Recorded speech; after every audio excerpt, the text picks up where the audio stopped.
Ezekiel Chapter 43, Return of the Lord's Glory. He led me to the gate, the one that faces east, and I saw the glory of the God of Israel coming from the east. His voice sounded like the roar of mighty waters, and the earth shone with his glory. The vision I saw was like the one I had seen when he came to destroy the city, and like the ones I had seen by the Chebar Canal. I fell face down. The glory of the Lord entered the temple by way of the gate that faced east.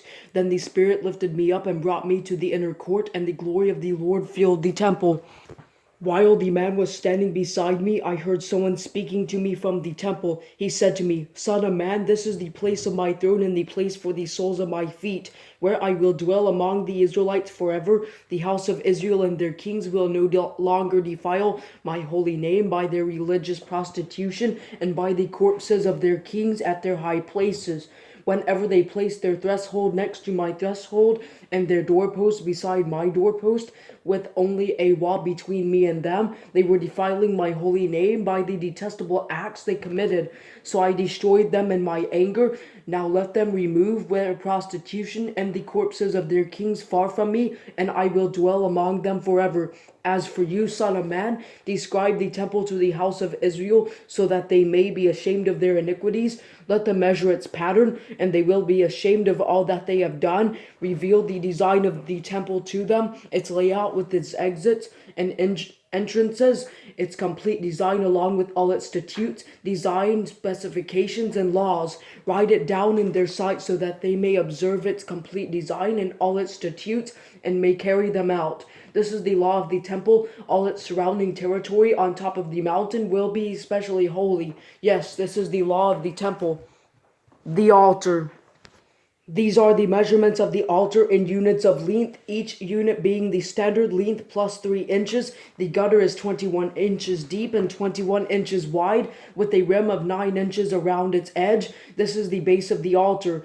The distance from the gutter on the ground to the lower ledge is 3.5 feet, and the width of the ledge is 21 inches. There are 7 feet from the small ledge to the large ledge, whose width is also 21 inches. The altar hearth is 7 feet high, and 4 horns project upward from the hearth.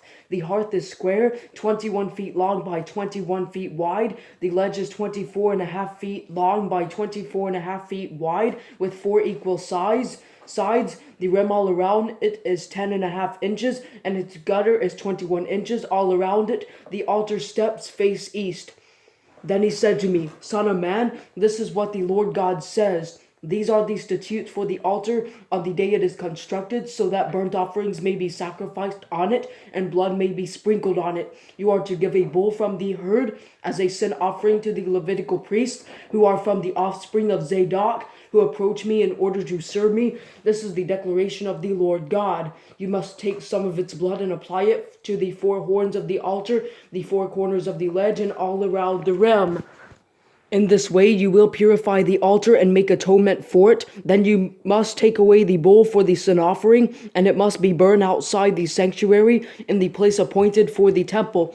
On the 2nd day you are to present an unblemished male goat as a sin offering. They will purify the altar just as they did with the bull. When you have finished the purification, you are to present a young unblemished bull and an unblemished ram from the flock. You must present them before the Lord. The priest will throw salt on them and sacrifice them as a burnt offering to the Lord. You will offer a goat for a sin offering each day for 7 days. A young bull and a ram from the flock, both unblemished, must also be offered. For 7 days the priests are to make atonement for the altar and cleanse it. In this way they will consecrate it and complete the days of purification. Then on the 8th day and afterward, the priest will offer your burnt offerings and fellowship offerings on the altar, and I will accept you. This is the declaration of the Lord God."